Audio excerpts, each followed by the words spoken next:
Everyone talked about this movie even before it came out. From the black spaces I was in, they attempted to do a bait and switch where everyone thought they were getting this black Harry Potter with less racism, and it turns out this movie is just regular Harry Potter with regular amounts of racism. I wonder if this movie will have the Harry Potter naming scheme like Kingsley Shacklebolt or Cho Chang or Dewey McJewerson. That's not a real name, but I wouldn't put it above J.K. Rowling to have that name in an earlier draft. Anyway, everyone was excited, but it turns out it was nothing like that. I saw the trailer a while back and it felt like just an entire movie of shucking and jiving for white people, and with how fast this movie premiered and then left theaters to the creator or director trying to run defense for it, I would say this movie isn't very good. And I'm sure you could argue that people being upset or angry at a movie can affect how well it does and people will avoid said movie, but I would argue that if this movie was any good, its negative press would have done it favors. Look at the 2023 Little Mermaid live action. People were foaming at the mouth and flinging feces at the wall that Ariel was black now, and if you looked at just people's outrage before the movie came out, you would assume that it would have been an insane flop, but it ended up doubling its movie and then some. American Society of Magical N-Words is likely not good, and just from the title, I feel like from the beginning it was meant to just draw people in. Also, for clarification, I am aware I use an avatar, but I am black. I just don't want to risk this video being demonetized when the day comes that I can monetize my videos on the off chance I can't say the N-word in any form on YouTube, so I won't. But I mention this because my analysis will ultimately be rooted in me being black. With that out of the way, let's get this shit show started. The movie starts off with the explanation of what a magical N-word is, which if you are unaware, a magical N-word is exactly what it sounds like. A black person who is magical or mystical in some way and exists solely as a kind of sidekick or prop for the main white character. Think the black dude from the Green Mile or Morpheus. Obviously there's levels to magic black person depiction, but ultimately the magic black person exists solely for their white counterpart. Without the white person, the magic black person can't exist, but the story can't progress without the magic black person. Magic blacks only exist for the white main characters to use. And I personally am apathetic to the magic black people trope. Like, it's one of those things that I've seen so many times I don't even think about it. I just see it and figure that the movie will likely not be my cup of tea. Like seeing action movies starring middle-aged white men with love interests who are half their age. I'm not the target demo and I move on. But I think because this movie has marketed itself poorly with good writing, it could turn it around. I'm assuming it doesn't because how well it's being received, but if you can't give people black Harry Potter, give black satire around the concept of magic black people. Because when you think about and remove the historical aspects of it, the idea of a black person who exists only to move the story along for a white person, if done right, could potentially be very funny. And my theory is that this movie doesn't do that. I potentially could be very wrong, but I assume this movie wants to appeal to black people while also not drawing the ire of white people or offending their sensibilities. To a certain degree, for a movie to have commercial success, there has to be a level of not offending or upsetting the average white person. But to do that successfully, you have to accept that people of color might not necessarily flock to the movie. What I mean by this is that in a more narrow idea, let's use the first Black Panther movie as an example. While it is a Marvel movie and their ultimate goal is to appeal to as many people of various backgrounds as possible without offending anyone, you could argue that the Black Panther movie was made with the intent of drawing in as many black people as possible as the consumer base. And due to that popularity, everyone else will follow suit, even if just to see what the hype is about. But you can tell that the Black Panther movie was made with the intent of it being appealing to as many black people as possible with the overall narrative. Killmonger is a villain, but his grievances are understandable to black people. So much so that he's equivalent to Eren Yeager for a lot of black people. A villain or anti-hero, sure, but his motives are understandable and righteous in some instances. Killmonger on his surface is angry at Wakanda and T'Challa for hoarding resources and wealth and leaving other black people to suffer all over the world, but including in Africa. And that is a righteous anger. Wakanda, with all of its wealth and resources, has no reason not to help other descendants of Africa, even if it is merely speaking out as a powerful nation. My overall point being that unlike Black Panther, this movie wants to or tried to appeal to black audiences, but either lacked understanding or nuance to do it well, or tried not to offend the sensibilities of white people. Because you can't half-ass it by going, haha, magic black people, look at how silly this concept is, while not making fun of the nature of a protagonist needing a magic black person narratively and how inept that makes them as a protagonist. My first issue with the movie so far is how subservient they make the main character. The movie starts with him avoiding eye contact, making himself small around and in the presence of white people. And I am not someone who needs all of my characters to be strong ooga boonga alpha males, but I think it personally sets a bad precedent and tone for the movie. Also, this is just a petty grievance, but not a fan of a white woman yelling orders at a black dude not even 5 minutes into a movie. He seems to be an artist of some sort who is having trouble having his piece sold off or even appreciated, and she's telling him that he should go talk to the last collector so he can have his art sold, and she like barks orders, and my gut reaction is like, lady, who the hell are you yelling commands at? I will burn this building down with you in it. It's my first offense too? I'll do that time. And as soon as Aaron tries to talk to the man, he thinks he's a waiter, and Aaron says nothing, doesn't stick up for himself or anything. My frustration is compounded by the fact that the first other black person I see is actually part of the waitstaff, who happens to be David Alan Grier, who is the reason I was still willing to watch this movie when I found out it wasn't what it was advertised to be. If you don't know him, David Alan Grier is a phenomenal actor and comedian. He was in The Living Color, Martin, and is a Broadway actor. As far as black actors go, if anyone could have saved this film, you would assume it was him, but I suppose not. Aaron is accused of stealing some drunk white girl's wallet and almost beaten by some white dude because he made the mistake of talking to and trying to help a white woman at night with no one else around to vouch for him. David Alan Grier's character steps in and de-escalates the situation. He then takes Aaron to some bar to talk, and they discuss whether the casual racism of society upsets Aaron, and he goes on about how he doesn't think about it really. And this could have been a profound and deep conversation and happens at the beginning of the movie, but it is cut short by David offering him a job and then them teleporting in the middle of a bar into the middle of the street. Personally, I pray they have some narrative device to explain how they just appeared and disappeared like that, and why two black men appearing in the middle of the sidewalk as two people walked up raised no eyebrows. Maybe when they use their magic black people powers, they become invisible to white people. Anyway, Aaron goes to orientation and they show other magic black people in history, and this entire scene just kind of feels, for lack of a better word to me, gross. It is just a bunch of black people seeing magically produced flashbacks of black people playing the role of a quote-unquote good black person. And in the end, the teacher is like, yes, exactly, your job is to be black, but in a palatable way. In a way that doesn't offend white people and they can be comfortable around you. And this is for the safe existence of all black people. And as I watched this scene, two things crossed my mind. One, the flashbacks they show are respectively from the 20s and 50s, and you can make the argument that in contemporary modern day times, and you can just barely make this argument, to make the average black person's life easier and to have white people leave us alone, like when Roger, David Alan Grier's character, de-escalates the situation so they don't beat up Aaron, is essential in a way. Like a black avatar, magic black people are the bridge in modern society just to keep things civil as best as they can be. And that's without me even getting into why not use their magic to make society better overall, but let's assume that they can't.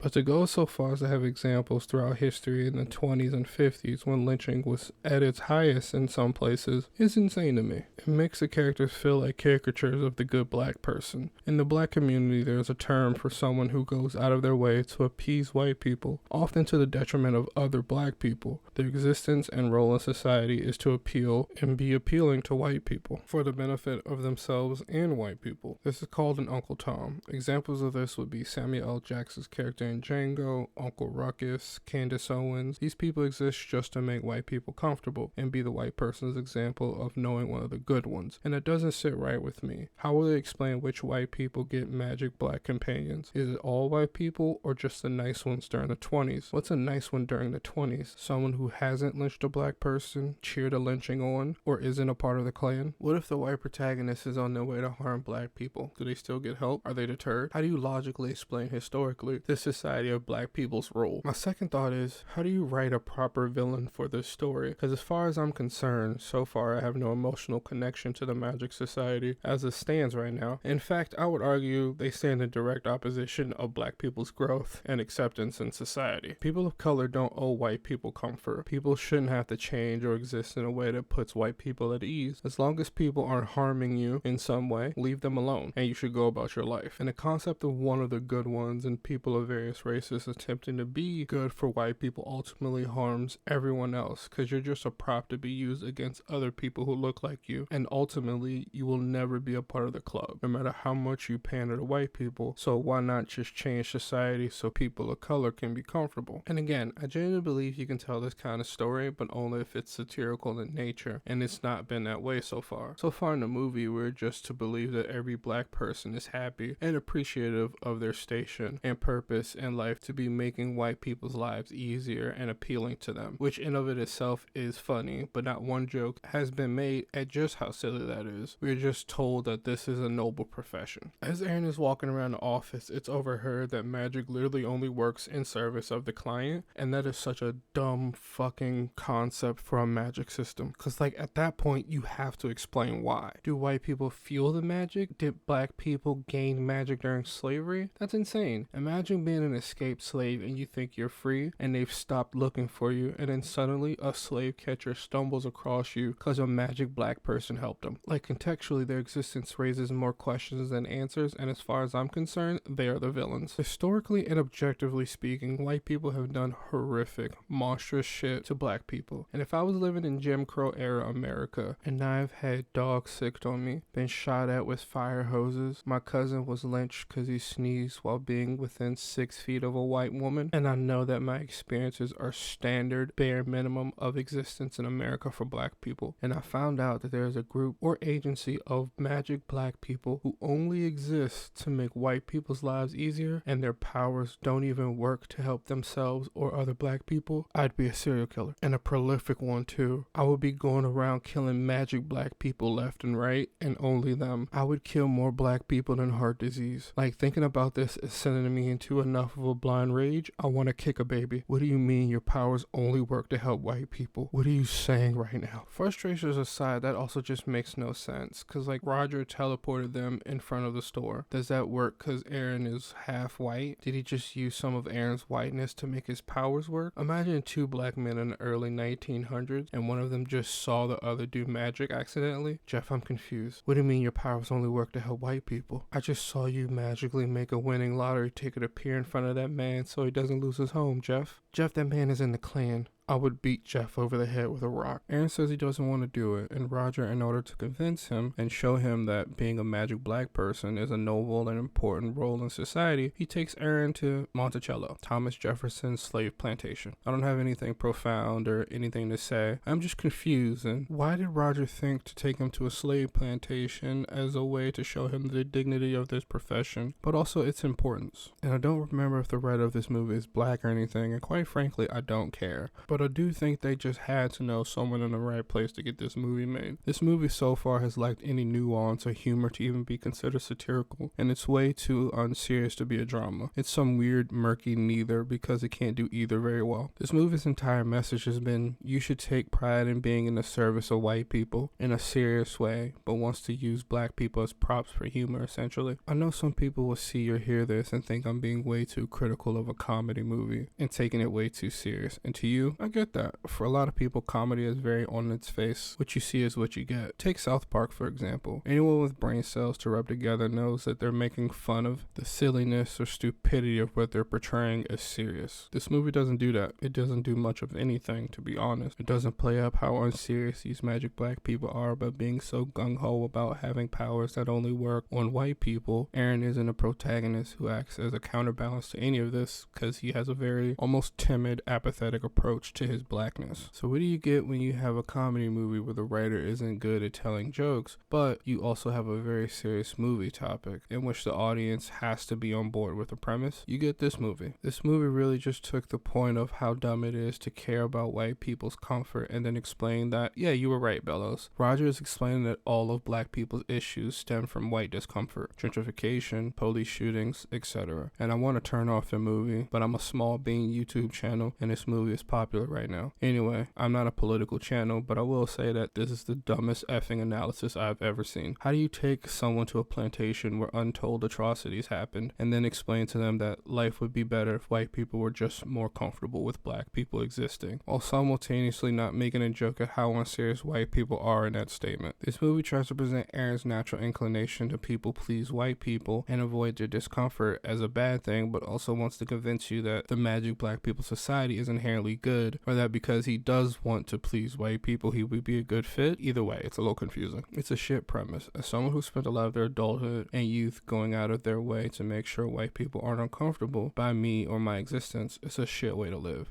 I have a lot of insecurities and anxieties about how I appear and come across that didn't stop at just white people. I could be surrounded by black strangers and still have that same anxiety on whether or not I am making people uncomfortable and anxious. Fuck people, man. Don't make people feel bad, but if anyone has a problem with your existence, then that's their issue, not yours. But also, such an asinine and belittling thing to do is to take something like systemic racism and minimize it to white people being uncomfortable. I'm watching on 2x speed, and even then, that isn't fast enough, because I need to be able to hear the audio, but I guess I just can't get behind how this movie shoves down your throat that we should be grateful to be second-class citizens to white people. They make a joke during a presentation honoring the sacrifices of Rosie the Riveter, Nanny, a black woman, and Crispus Attucks, the first American killed in the American Revolution. We should be grateful and take pride in their existence as black people who helped their white counterparts accomplish great things, but neglecting the fact that there were black Rosies and black American revolutionary soldiers. And that's the point. Black history is American history, and they are literally inseparable. So to literally reduce everything to just white people did shit and black people were there too is just a retelling of American history in schools. You gloss over slavery and racism and segregation and everything else shameful and just go, but look at all the cool shit we did. And the black people were, I don't know, somewhere in the background doing something, I don't know, making rap music. Who cares? Look at the white people. A pretty white woman appears. She looks like she could be mixed. Let's call her Spicy White appears. And I assume that this will be his love interest. Who cares? My bigger point is, while on his first job, he makes a computer appear while right next to and in a room full of people. Why is no one confused or addressing this? Does everyone go blind when magic black people do magic? While Aaron is working at his tech startup social media company, nothing really happens, but I do notice that this is one of the only times the movie has been actually funny and satirical, as they make fun of tech bro CEOs, companies, especially in the tech sector, not having any real diversity and doing a fake sort of apology to get out of all of not having diversity, and then clamoring on about how committed they are to diversity, but by like having Caribbean food sometimes in the cafeteria. All of that is funny. I didn't particularly laugh, but they were solid jokes. I think because it's like 40 minutes in and I'm kind of just checked out of the movie at this point. More nonsense happens. I find out that Lizzie is Spicy White. I made the right call. I looked up, she is half Asian, so point for me, I guess. I don't know. Nothing interesting is happening in the movie. I assume they're setting up for the ending because there's a lot more outrage about Meatbox not being able to recognize black faces. I think this is the first time during the movie I have been so bored I had like nothing to say. There's nothing to add. I feel like it's dragging on. What's the villain or the point of conflict? Come on, let's hurry it up already, please. Aaron really seems to like Lizzie and wants to be with her, but there's a conflict because of his magic black man job. I'm kind of upset that all it took for Aaron to want to stop people pleasing was to fall in love with a Asian woman. The potential of getting coochie is frying his brain, I think. There's a point where Lizzie and Aaron are walking and they're talking about his yarn sculptures and the feeling he wants to convey of a comfortable serenity. He used an example of him watching a Wall Street dude get mugged and how the Wall Street guy was so at peace with the world that he didn't realize he was getting robbed. It took Wall Street guy a minute to realize this, and it was almost as if the Wall Street dude thought a complete stranger was offering him a knife as a gift before the thought that this person was robbing me would even cross his mind. And Aaron talks about wanting that sort of peace, wanting to exist in such a peaceful way for even a moment. And if he just rubbed his horny brain cells together, he'd realize what he desires is basically white privilege. He wants the confidence and comfort that a rich white man has, that the world is his oyster and wants to do him no harm. And because of this comfort, he can finally actually relax. And I can relate. I often avoid social interactions or going out because the anxiety about whether or not I am upsetting people, or the discomfort I feel when I am too in my head to even talk to people, isn't worth it. I'd rather hang out at home than try and feel connected to other human beings. And while a lot of that is social anxiety, a good bit of that is understanding my existence makes other people uncomfortable by default, and I'd rather just avoid it altogether. So I can definitely relate to this, but the moment feels kind of sullied by the fact fact that it is used as a way to further the romance between Lizzie and Aaron, seeing as they almost kiss before being interrupted. I might just cut this movie off. Holy shit, I hate this movie. One of the magic black people does something to make the group's powers malfunction, and I found out two things. One, there's only 100 magic black people. How does that even work when the population of the US is 330 million? Are there multiple societies? Do they work all across the USA? Like, even if we are to assume this individual society only operates in LA, Los Angeles population is 3 million. Like, I won't focus on that, but the person who made the magic malfunction is kicked out and has their memory erased, and everyone is celebrating her life as though she is dead, and Aaron is like, she isn't dead, right? And Roger's like, I don't know, maybe. We all have charms to protect us from hate crimes, but as soon as you're kicked out, you lose that. But she could have walked into a white supremacist as soon as she left, and my brain straight up malfunctions. What do you mean you have charms to protect you against hate crimes? I thought everything will be or would be solved as long as white people are comfortable. So you recognize that that's not the truth enough that you need charms, but not enough to think maybe we should hand these out to all black people or to bolster our numbers way more in order to protect black people in general. This entire time they present this society as a way to help black people, but when you step back, that really feels like a secondary reason added to justify their inaction. This is ultimately a society of people going, hey, I got mine, I hope y'all get yours. Every once in a while they will sprinkle in poignant conversations like Aaron suggesting to Jason how instead of Aaron, he should ask Lizzie to present with him, and Jason going on about how life is a meritocracy and I earned this, she didn't, so giving her a handout will ultimately be detrimental for Lizzie and her growth. And Aaron is trying to go, well, what if like there are outside factors in this, like society demeaning and pushing down minorities, and how socially people of color and women are taught that they aren't as good or worthy or didn't earn their place in society the same way white men have, no matter how hard they work. And Jason is like, well, can't relate. Even if the world didn't like me and told me I wasn't shit, I would still be great despite all of that, because I am great, blah blah blah blah blah. And this would be a good scene if it wasn't an hour into a movie with 30 minutes left, and it didn't take a white woman for Aaron to have a critique on systemic issues. Aaron is foaming at the mouth and humping furniture because he loves Lizzie and doesn't want to come between both his jobs, even though he talked to Roger and said,